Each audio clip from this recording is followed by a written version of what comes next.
Hey everybody, Keith here with Balance Body Mind today. I want to talk about stretching the hip flexors. Do you indeed need to stretch the hip flexors out?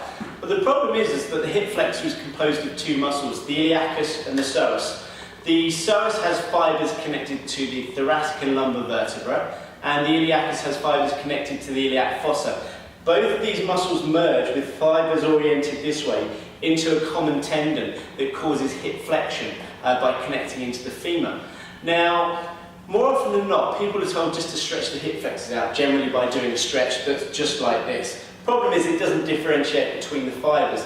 Now, in theory, given that the fibres go in different directions, could we actually mediate a more appropriate stretch?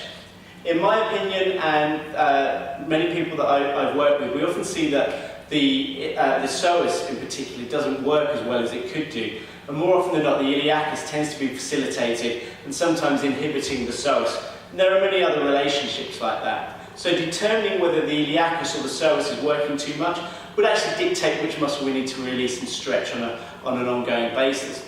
Now let's look at that fibre orientation.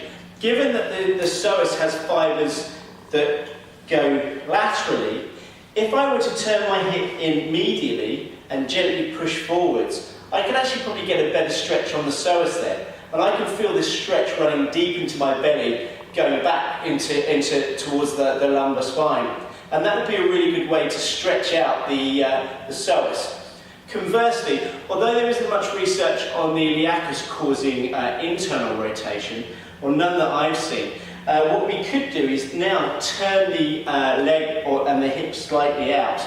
And given that the fibres tend to go medially, I'm putting pressure here and just pushing into this stretch with a hip flexor by externally rotating the leg and actually getting into more the iliacus. And I can feel the stretch more just inside of the iliac crest and slightly deeper down. What I could also do as well is squeeze the glute to give it an antagonistic stretch, and that's going to make it a lot more effective.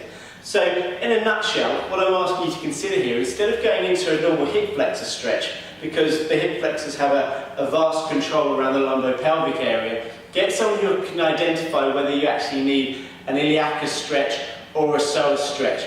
And that will make the difference in getting out of pain a lot quicker if you do have pain-related issues to your lumbo-pelvic area. Check it out, make the distinction, and you'll probably find you get out of pain much quicker.